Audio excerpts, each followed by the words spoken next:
Make sure I know how this works. Woo! There we go. I am going. Hello, Supconnectors. We're really excited to start this series. I'm grateful for Hey! So I'm just going to welcome everybody, and then we'll get right into it. Super excited to have you guys here. This is our first of a twice-a-week series called Supconnect Live. Our first guest is with us from Florida, Seychelle, which we're going to start in with soon. So I just want to thank Supconnect for doing this and letting me host. Really excited. I've known Seychelle about 5 years. So we've been part of some of her story, but we've got lots to tell. First off, I just want to say what's on everybody's mind. We hope that everyone is staying safe, that you are doing your best to stay physically, mentally healthy during these very strange times. But we want to take this kind of sadness and chaos and look at the positive side, because there's things that we can be doing. And I can tell you that Seychelle is one of those who is doing a lot. She's been online at least once a day, I think, all week, sharing a lot. And we'll be talking about what she's doing and how you can find that. I do want to throw out a disclaimer, too. I'm going to be talking to people from all over the place. And we do want updates about what's going on in their region. But understandably, people have really strong opinions, but I hope you can just listen and not judge, because the rules are very different in different places around the U.S. especially. We are all together, but rules are very different, and safety is very different depending on where you are. So without further ado, I want to introduce. I hope people know you will get out of them, not just entertainment. Maybe it's a place that you want to go, a new type of stand-up paddling that you might try, that you might aspire to, maybe something you can relate to that you already do. I might mention quickly and then follow up to this, because next group, Facebook group together, we'll be inviting you to that.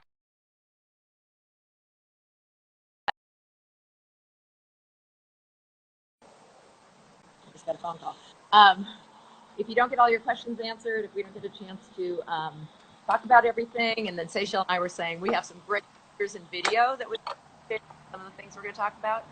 You can go and find them there. So Seychelle, I think we decided the first time I remember meeting you was racing with you post Surf Expo in Florida. I used to get to go to race in a Danny Smith Neptunelia Challenge 10-mile race, which is long for me, not for you. And I was drafting with a friend, Kim Hillhouse, from the South. She's not from Florida. Where is she from? Tennessee. Is it? No, not Tennessee. Alabama. Alabama? I should know that too. I know she's part of the stoke series, but she and I were drafting, and there's this young gal in front of us, and we had no idea who you were. And we laugh to this day that we thought you were going to poop out, because it was a 10-mile race, and we're thinking that a lot of young people sometimes don't have that stamina. We were wrong. You obviously have proven yourself since then. That was, I think, just maybe 6 months into your racing. But let's back up for a minute, because you are a water person, and even before stand-up, I know you were involved in things water. So tell us a little bit about that, and then how you got started in SUP. Yeah, so actually, I remember that race. I could hear you girls talking behind me, and I was so frustrated because I was working so hard, and here I'm thinking, they're just having a chat, and I'm not pulling away from you ladies. I'm working my butt off to try and pull away from you, and you're just da-da-da-da-da-da-da. I'm like, ah! So your chit-chat about who's that little young girl up front, which I wasn't that young. I was 28, 27 at the time. Well, hopefully yeah, you take it was. Yeah. So, but I do remember that race very well. And 10 miles. I always, even when I started my first race ever, no, my second race ever was Key West Classic, which was 12 miles. So I thought 10 miles was normal. It's pretty normal. But so yeah, backing up, you asked how did I get into stand-up paddling? And what happened? You were a water person before, but it wasn't paddling. It wasn't paddling. So I was into sailing. I grew up sailing. My family always had a boat, and we would do vacations, sailing, and then I opted to take my higher education also on a boat. I've always been one that's learned by experience. So for my college years, I took off sailing and was on boats that either I uh, owned or worked on, or was cruising with friends. And I actually ended up getting my captain's license when I was 21, and then crewing on yachts for the next several years. So from basically the ages of 19 to when I settled down and started paddling, not that I feel very settled, but moved ashore, let's say, I was sailing for several years and doing that recreationally, professionally on my own boats. And I've been thinking about that a lot lately and I've especially been thinking about some of the places that I went to. One of them specifically was the North Shore of Haiti, and I was there.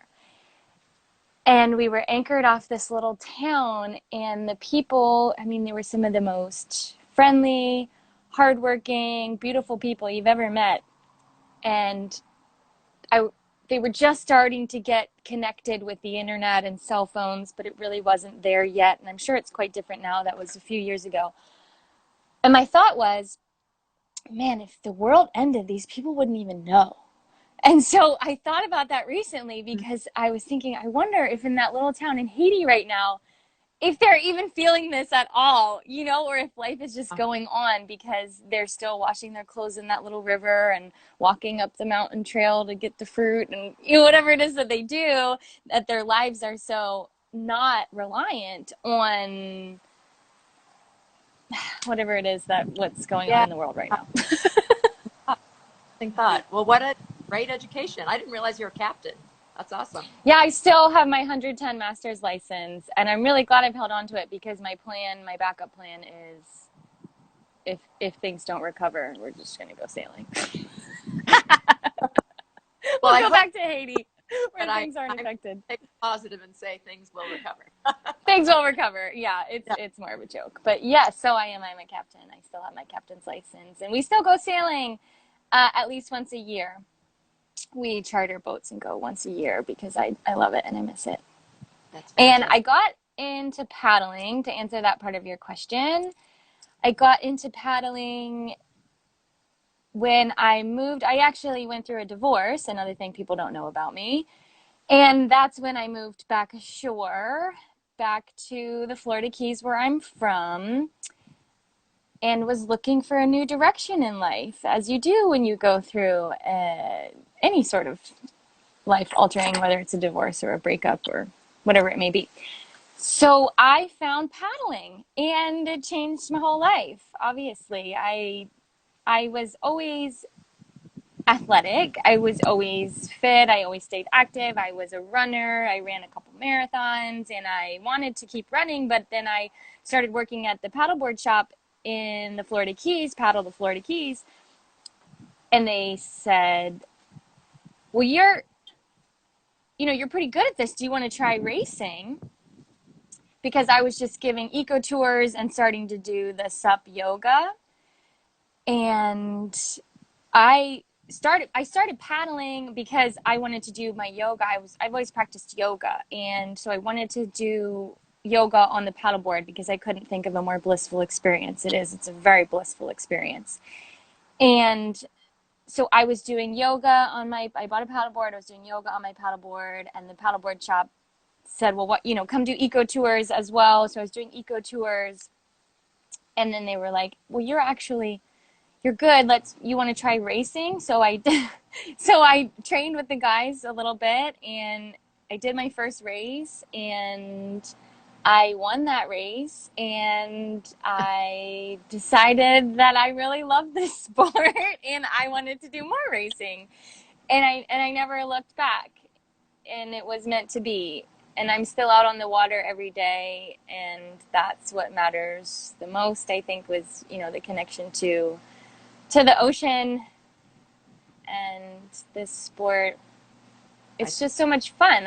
If you love to train, a lot of people come to this sport from running or cycling or other sports where maybe we get a lot of people that come to Paddle Monster or, come to paddling in general they have past injuries. They can no longer do a sport that they loved, or they just realize that, hey, I can do my training and I can get my cardio workout in on the water, which is just so awesome and makes it fun. And I still love running, but if I had to choose between running and paddling, most days it's going to be paddling. And definitely if the option is run on the side of the highway and breathe exhaust fumes, which is the only place we had to run in the Keys, or go out on the water and paddle where it's clean ocean air, that was a no-brainer. I almost, for several months, didn't go running.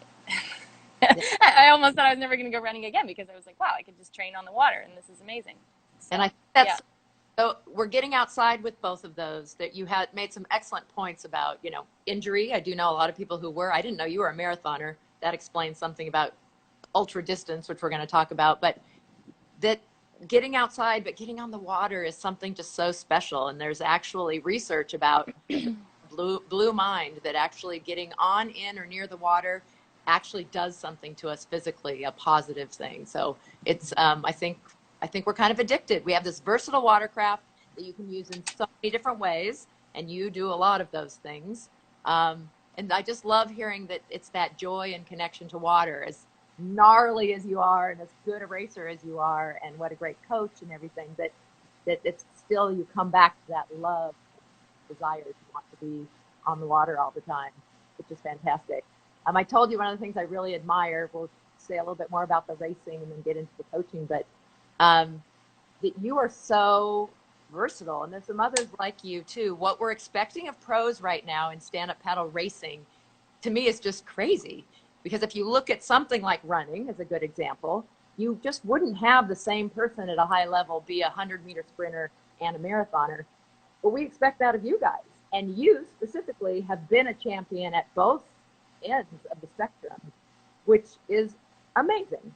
So we were talking about some favorite moments. I know I have some in watching you. One of the things that you are known for is a joy of life and a celebratory person, and especially at the end of races. So you've had some really awesome moments at the end of races. So I don't know if you have some favorites, or we talked about some of them over the years. The first time I remember seeing a big win for you was in Germany. You were named the fastest paddler in the world at, I don't remember the name of that race. I should.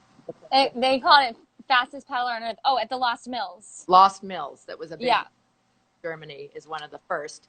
But you also do amazing ultra distance stuff too. So some favorite, name a couple of those celebrations and tell people about what I'm talking about. Right. That was a good celebration too, that win at Lost Mills. Before it goes away, kite surf school, I'm not sure what that says there. They said, try kite surfing as well. You'll be impressed. I used to kite surf for years. Another thing that I gave up in the divorce because he took all the kite gear. But I want to get back to it. And then paddling and running are Gina Maria's two favorite things as well. So talking about celebrations, that sprint win in the 200 meters in Germany totally took me by surprise, like most of my favorite wins kind of have, because I had so that event was in May, and in December, so I guess that's 6 months previously, is when I had done the 24-hour world record. And I thought about that, and it came up a lot for me at that period where, like you said, in most sports, it's unheard of to excel in an ultra distance and also in a sprint. And I've talked with my coach, Larry Kane, several times about this, about whether or not I'm a distance paddler or a sprinter. And the jury's kind of still out. I enjoy both and I excel at both. And I think that this sport is unique in that respect that we do have athletes competing in both sprinting disciplines and distance disciplines, and having athletes excel at both. You're seeing more in the men's side of the sport, some specialization. Casper Steinfeld is specializing. I even see Connor specializing, even though Connor has been previously good at, excelled at all of those disciplines. However, the more competitive I think a sport gets, the more you start to see that specialization because there's room for it, right? And stand up is so small that there's not, especially in the women's, we need more women. If anyone out there is watching in the sport, especially on the women's side, we have a small field of competitive athletes. And so there's not a lot of specialization. And I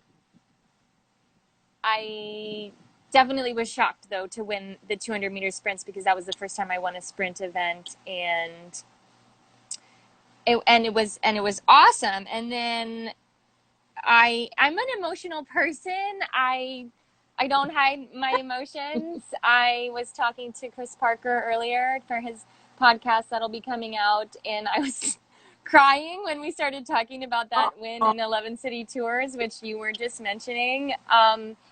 Because that for me was such an emotional day of paddling and racing. And you put yours, I mean, when you're competing, this sport is so physically demanding, especially at the end of a several hour effort where you're going 100% and giving everything you can, and your adrenaline is going or gone, and you're basically just all filters are off, right? So at the end of the race, we just, especially when you win, or I don't try and hide things. And as you should. To summarize that, we'll try to put the video up on the Facebook group, but she has to wait to find out if she has won this 5-day multi-day event, depending on the second place person, Yuka from Japan. And so there's sort of a countdown, and there's you looking. Who you're talking to? Chris Parker in the video, or somebody? I'm talking to Benny Jensen, I think. So somebody was filming you, and you're waiting. He was one of the photographers for the event, yeah. And I believe that was one of the ones where your paddle goes flying when you finally realize that you have won. And again, it's so awesome. Sorry. To see your emotions, though. As one of our listeners just said, don't stop. That's awesome. I mean, show your emotions. I think it's great. Or cute. Gina Marie, don't hide them. Sorry, I'm having a little. Every year, a question from someone. Do I have a favorite event I look forward to every year? That changes from year to year. The last couple years, I would say the most fun event. Well, there's events that I like for different reasons. Mm-hmm. I think Hood River is super fun because I love the town of Hood River. The Gorge Paddle, the downwind race is super fun, and that's one of my most favorite events because Hood River is so much fun and downwinding is so much fun, and the conditions there are just epic. And my husband comes with me, and that's super fun when we get to do events together. I love events like Chattajack because of how many people are there that I know and I coach. And for me, connecting with people and helping people is really what I love doing. So Chattajack is just the culmination of a whole year's worth of coaching people to get there, right? And the emotions when you cross that finish line are pretty incredible as well. And that's a 30-miler for you who aren't familiar with Chattajack in the Tennessee Gorge. It's a long, windy river paddle. I think that's so true, and I think a lot of people listening can really, because stand-up paddling, even though it's a solo individual activity, we're so much about community. And I think that's why, I encourage so many people racing is really intimidating to people who weren't athletes before. You and I think, kind of grew up in it. So it wasn't so much of a leap to like be in your first race, but it really scares a lot of people. I love that. I agree. There's lots of things you love about an event. It's not always, in fact, it's often not the race itself, but what's around it. It's the destination and it's the community and the people often more than anything. And I know for you, I think there's an added layer because you coach a lot of people too. So not only are you doing it, but you get to see, and feel the emotions of other people racing. Good stuff. Definitely. Some of my favorite events are the places where the race course is really unique. For example, paddling in New York City is just iconic, right? We went around the Statue of Liberty last year. And one of my favorite places that I've ever visited that I didn't even realize, I never had put Japan on my list of, I have a very long list of places I want to travel to because I love traveling. And it's one of the things I love about this sport is all the places I get to travel and paddle. Japan wasn't on that list, but I went to Japan last year and it was one of my favorite trips of my whole life. It was awesome. So things like that are bucket list. Just, yeah. It's expensive, but I had never had so much fun and seen so many cool things that I guess I just haven't spent a lot of time in Asia in general. Yeah. And Japanese people are really nice, really hospitable. And somebody asked something, my favorite SUP yoga pose on the board. Whoa, probably Shavasana. That's the part where you just lie down and relax and meditate.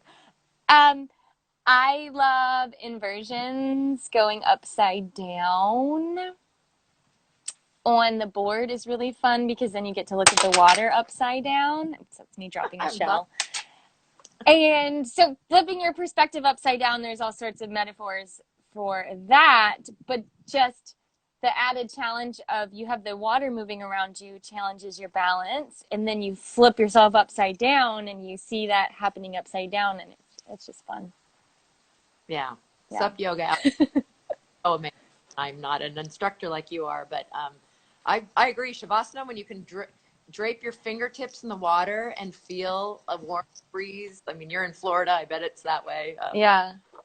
Nothing like that. Well, before we racing part, just had a real win.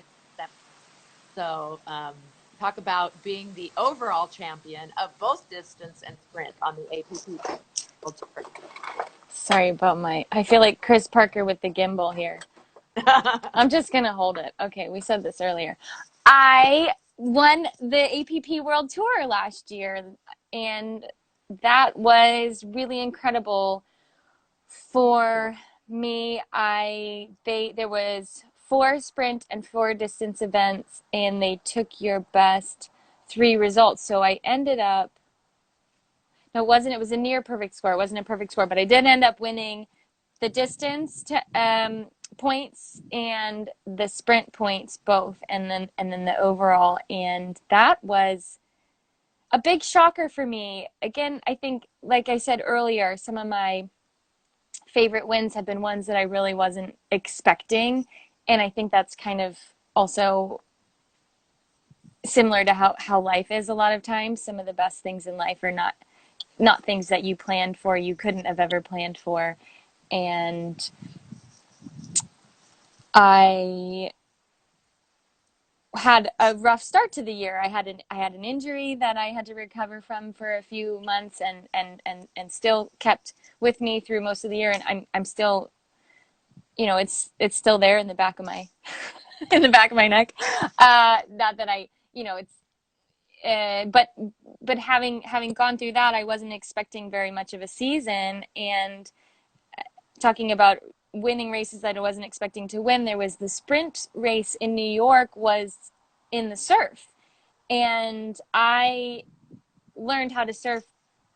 Basically, I dabbled. I tried to surf in my 20s, but never really could figure it out until I moved away from the Keys up here where I live now in Melbourne Beach. Specifically, I moved up here so that I could learn how to surf. I've been living here 2.5 years. So that's pretty much the amount of time that I've been putting into my surfing. And I've always been up against women in this sport. We talk about how we ask people in stand-up paddle, we ask the athletes to be able to do a number of things. We talked about distance, we talked about sprinting, but surfing is a big aspect of this sport as well. When you get to that elite level,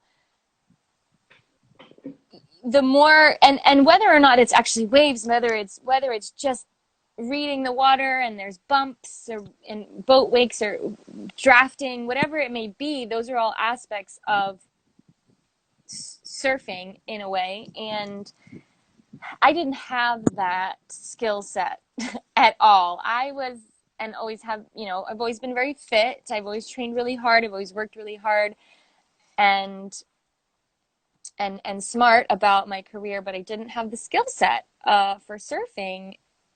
And so I've been working really, really hard on that. And last year, to win the sprint race in New York, it just blew my mind because I didn't realize I'd done it. I'm like, oh, I'm still learning. And now I'm like, oh no, I guess I got to figure it out. Not, I'm not saying I'm super great or pro surfer, but sometimes you don't realize when you're working on something really hard, you forget how far you've come because the progress is so slow, and you have to have something to remind you. But somebody just said I like her tan. Oh, it's Gina Maria again. She's like our top fan today.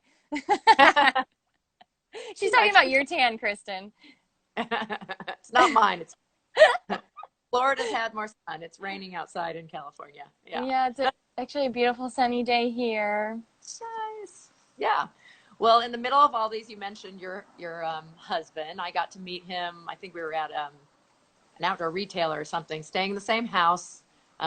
We were. It was the Sweets, right? Love them. Yeah. We walked, no longer around, but Sean and Judy were awesome and had a house there. But that's, I think, I don't think he was your husband when you first met him.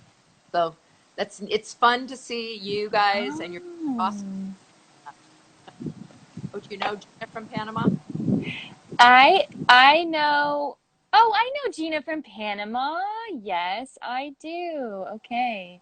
I went to Panama last December and did some clinics there at Stand Up Panama, which I think Arturo is also tuning in right now. I've seen him with a couple of thumbs ups and waves. So I love the crew in Panama. They're so stoked and they're so supportive of this sport.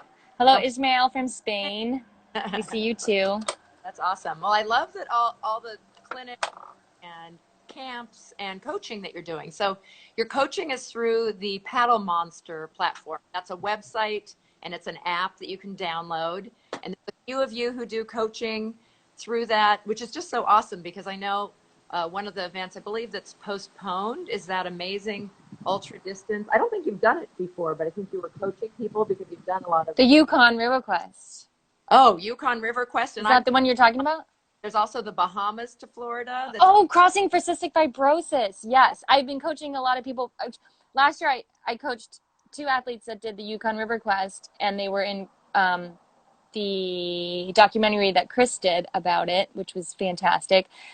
And this year and last year, I've coached several athletes that were enrolled in the Crossing for Cystic Fibrosis, which is an incredible event, which goes from Bimini to back to Florida. It's about 80 miles paddling across the Gulf Stream. So that's ocean paddling. Yeah. And it's for a great cause, and the community is amazing, and it's really special. I mean, they've had to postpone it till 2021 because the people that are most affected by what's going on right now are, one of the groups more than any are cystic fibrosis patients. But this year, what I thought was really cool. So last year I did a 16-week training program for the crossing. This year I offered a 20-week training program for the crossing. And the majority of the athletes that signed up for the training program are cystic fibrosis athletes. So these are paddlers who have cystic fibrosis, who have, reduced lung capacity and all the other things that go along with this disease. And they're training to do this 80-mile crossing, which is just so inspiring, Yeah, absolutely.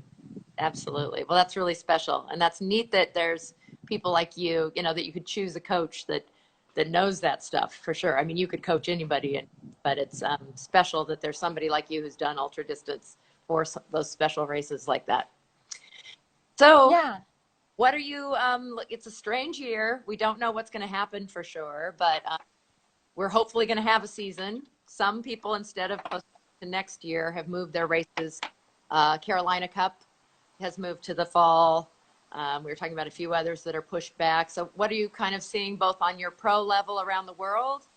Oh, is that William or Oscar? It's Oscar. He's sitting out in the sun, and I would show you, but I've got like laundry hanging on the line, so I'm not going to flip my camera around. But he just loves sitting in the sun, like, Oscar cracks me up. Dog and lives a very good life. Ken, come here. Oh, that does remind me of one question, Seychelle, that I did get, which is why one name? Why is her name Seychelle, like Madonna?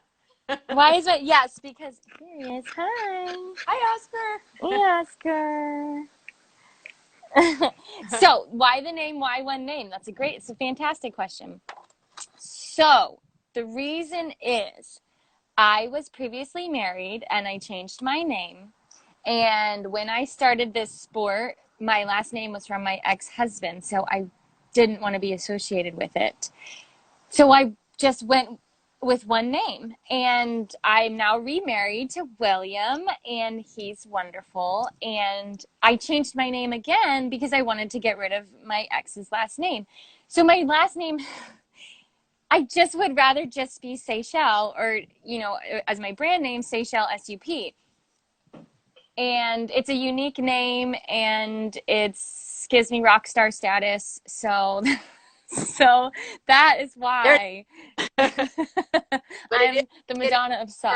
People ask just because the way Facebook works, you have it as two parts, but it is one word, correct? Right. Facebook only lets you, it is one word. It is my first name, Seychelle.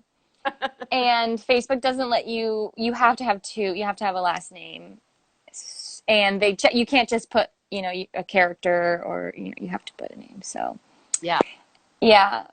I don't use my personal Facebook page a lot. Oh, sorry to jump to this one, but a question just rolled by. Have you paddled in Puerto Rico? I have not paddled in Puerto Rico, actually. I would love to. I have on the side. There was a great race before your time, Paddle Royale, right, in the capital. It was amazing because it had both sprint racing and it went around Old San Juan. Cool. Went to that a couple times. I've never been to the Rincon side. We should meet there. We could surf. I was planning to do it a couple years ago, and then they had that hurricane. Yeah. And so the year I was planning to go was the year they had to postpone it, and it'll happen. It'll definitely happen. Evelyn's been trying to get me down there to do one of her retreats down there, so it'll happen. Yeah, so many incredible places to paddle, that's for sure. Well, another thing that I really admire about you is that you have been involved as a paddler. I mean, you have this really young, it's a new activity, but it's also a new sport. And there's still lots of organization to be done, and they call it paddle pick stuff. But I think you and I agree that you need to step forward and just be part of the solution, not the problem. There's still lots to be done. So I used to be the executive director of the Industry Association, which you became an athlete member of. I know you've tried to be a part of different athlete organizations that, well-meaning people put together. Is there a core athlete organization yet, or is it still sort of, am I asking a tough question? It's a tough question, but I'm happy to answer it. In terms of athlete associations, as you said, there have been some well-intentioned athletes that have tried to start. Chase started the SUP AA, Chase Kosterlitz, the SUP Athletes Association, and he worked really hard and he got pretty far, and eventually for lack of a better word, I think, hit just one too many speed bumps, got fed up. He's now just doing the surfing side of the sport. And I think that's great because he's still involved in paddling and he's found a way to still love the sport, right? Mm-hmm. And Fiona started the Paddlers Collective. That was going pretty, I don't know if it was going pretty well, but it had a lot of engagement. It had a lot of involvement with the athletes. I think it had more athletes involved with that than the SUP AA. However, there was not a lot of coherence happening within the platform, and that platform is still there, but it's not being actively used.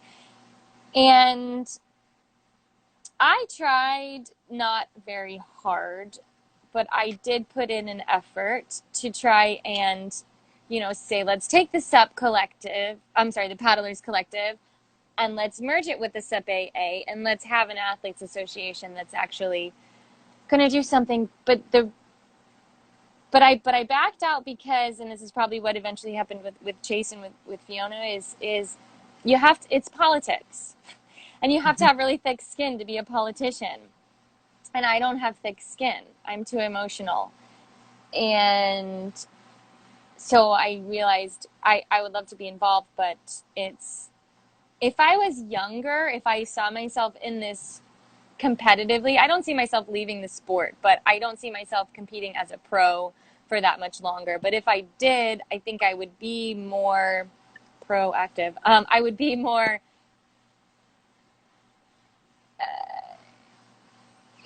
pushing for things to be happening. It's difficult because the athletes need to be organized, and I think it would help the sport a lot if the athletes were organized, but the athletes are very young, and the ones that are older are kind of like me, where we're like, deal with these teenagers, and the teenagers are like, we don't care, we're teenagers, right?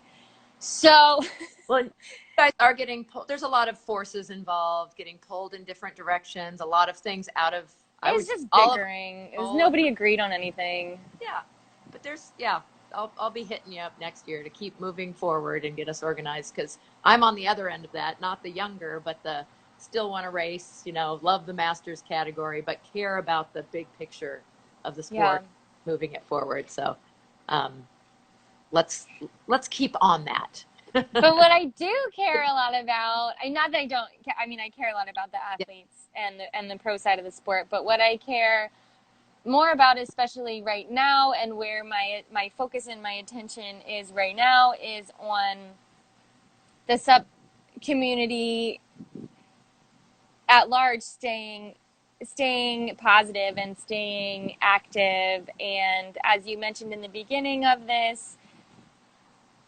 people everywhere in the world is different right now in terms of what is available and what is not available, who can paddle, who can't paddle, what restrictions their local government has. And so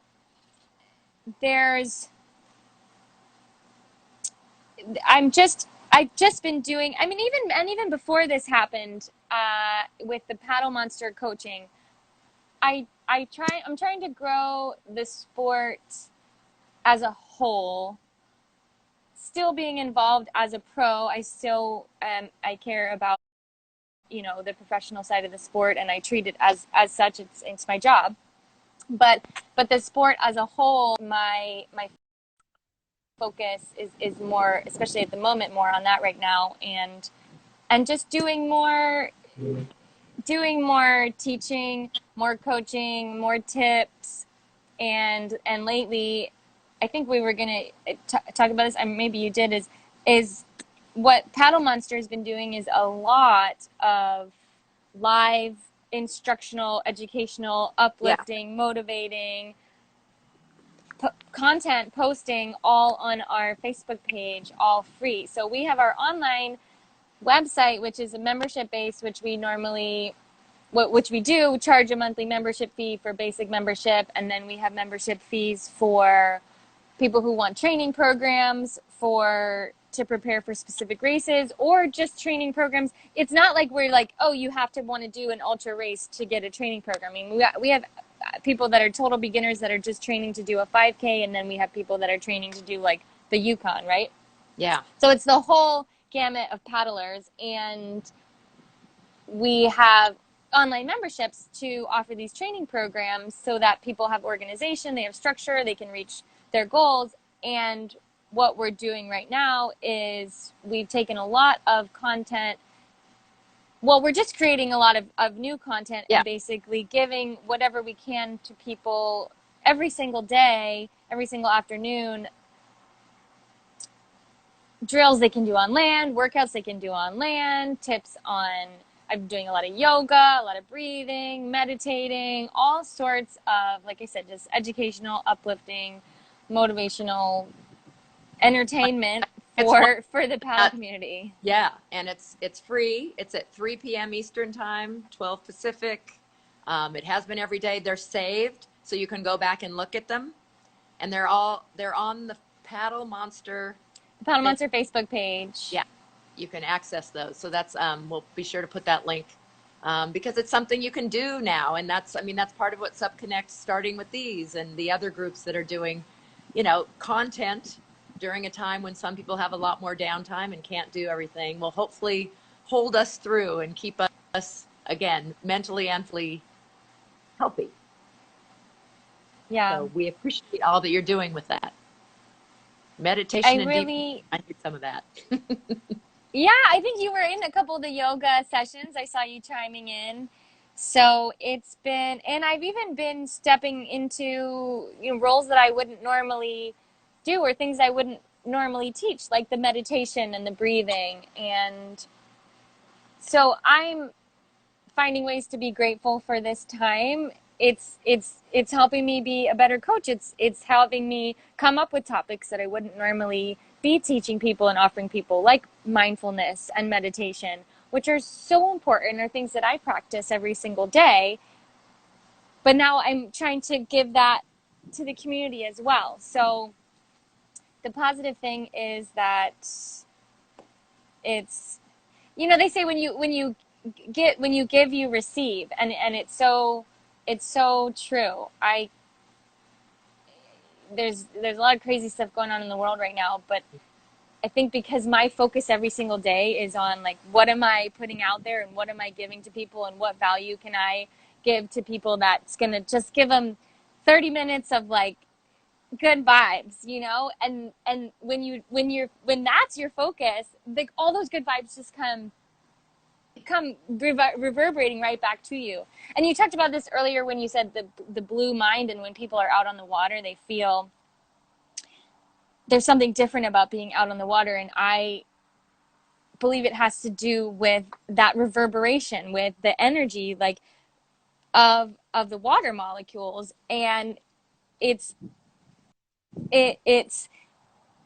like what you're giving is what you're going to receive back. And so the ocean's really good at that. But you know what? That's the online beautiful. Community is really good at that too. So we can stay connected even when we can't be in person, even when we can't be at events. We can still be giving and receiving that energy that we crave and love so much from each other, and from the ocean. Yeah. Beautiful thought. And this is, it's share that, and you're doing it. It's, I'm appreciating the people who are jumping in there. And like you said, there's some learning curve to all of this. This is my first Instagram Live. This is the first time maybe you, like you said, have done some of those. But I love that you're so generous with your time and your talents and knowledge to give us those tips and time. Somebody thank you. In fact, warm-up exercises today. Yeah, yesterday the video was on warming up. So that was a fun one. That's a good one too. As somebody I saw pointed out, a lot of paddlers don't warm up or stretch before and after. That's a good one. And get some good habits now, so when you get back on the water. And that video's up there, like Kristin said, they're all saved. So it's 3 p.m. live, but you can go and back and watch them anytime. Yeah. And yeah, I have to go get my little world thing because we have people from all over the place. So now I'll make sure to put the time in Puerto Rico and the time in. We have somebody from I think Italy Puerto Rico is the same time. as you. It's And East. Panama is, I think, the same time as well, maybe 1 hour different. Okay, cool. And there's hi Maggie. She's on Pacific time. Blue Paddle SUP. That's a friend. Yeah. So you are It's an a amazing. little late for, I think, people in Europe. It's 10 p.m. Yes, I have been talking about interviewing someone, but it's like bedtime there. Yeah. Depends. Yeah, and really bad for Australia. I don't know how you did that one with Chris, but it probably wasn't nap. It was like midnight his time. He's Was it? such a weirdo. We're talking Well, about. but then like Michael Booth is doing something tonight. Oh, that's right. I saw It's you doing things too. 8 p.m., 8 a.m. But I think for him, no, I think for him it's 8 a.m. But somewhere it's like 5 a.m. Or, Yeah. we're all over the world, right? And a lot of these things, like this one, will be on Supconnect's live story for 24 hours. That's how I guess videos work. And then hopefully Right. we'll save them someplace and post them again. Yeah. Well, Seychelle, it's been so great talking with you. This is super fun. And keep doing all the great stuff that you're doing in the racing world, in the yoga world, in the fitness world, in the coaching world. And I'm so glad we're connected, and we're going to help keep everybody connected. Next week, I'm excited. We have on Tuesday at 4 o'clock Eastern, 1 Pacific, we have John Hadley from Northern California. He's known for a bunch of different things. He's one of the only locals in the Bay Area that gets invited to Red Bulls contest. Right. I know John Hadley because I meet him when I go out there in San Francisco. Yeah. Yeah, great guy. He paddles with his goat. He's also pretty famous for Bella the goat, or Bella's famous, or I don't know which one. But great guy. He'll be on Tuesday, and then we're going to Hawaii on Thursday with Susie Cooney. Yay! Love Susie too. Susie trains Maui. In fact, besides being an author and a fitness trainer, which I knew she was, I guess she has a Maliko Run line. So I can't believe I haven't been. I love Hawaii so much. I have not been to Maui in the 10 years that I've paddled. So I'm crossing my fingers because we have a family vacation at the end of August that I will get there. I've never done a Maliko Run, and I really want to do a Maliko Run. The end of August. Yeah, cross fingers. Yeah. I hope so, miss. I hope so. I know. Just need to look forward and stay positive. But kind of a little Florida update before we go. I know there are not as many restrictions as we have here in California. And again, everyone, there's different rules in different places. And I'm happy for you. You're able to surf, legally and safely. Yeah, we are. We're able say- to. No. It's good. I wasn't sure what if you were done, but yeah, we are in Florida. Every county is actually handling it differently, county to county. And my county, they have closed all parking for the beaches. So it's locals only. It's basically you're not supposed to drive unless you're going out for essentials, but they're encouraging you to do recreational activities such as walking, running, biking, surfing, fishing. They're ticketing anyone who's parked to do so. But if you're walking to do so, and I live on the beach, so I literally just go out my back door and I'm on the beach, that's totally awesome. fine. Yeah. Yeah, it is awesome. And right now it's especially awesome. I live on the beach too. This is my husband, Will. Hi, everyone. He's wearing a unicorn headband because he's awesome like me. Hi, everybody around the world. My wife is great. Aww. Yay, we got to meet the whole family. Oscar. And now I can show Oscar because he's not by the laundry. There, he's in the yard. Hi, Oscar. Yeah, Oscar's got the good life. I think he does have a good life. He's got his little ball. That's his favorite thing. That's all he needs. Dogs are pretty happy right now in this quarantine time. They're getting a lot more attention from their owners, I think. And we're loving them because we're allowed to hug them and we can't. Right? Yeah. then there's so many, you know, so much less contact with people besides who you're with immediately in the same household. So again, thanks for your time, my dear. Thank you so much, Kristin. This was Laura, super fun. I'll we- tune in every Tuesday and Thursday if I can. I should be able to, right? What else am I doing? I don't know. You're pretty darn busy. I am pretty darn busy. But I love it. So yeah, you guys, thanks for tuning in, everyone, and I hope you tune in to some of the live shows. You can follow me at Seychelle SUP, and I'll be posting all of everything that I'm doing on my Instagram and my Facebook. It's also Seychelle SUP, so you can stay up to date.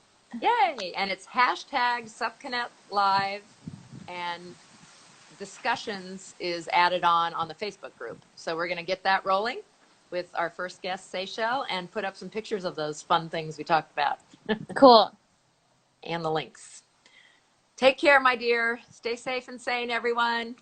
Bye.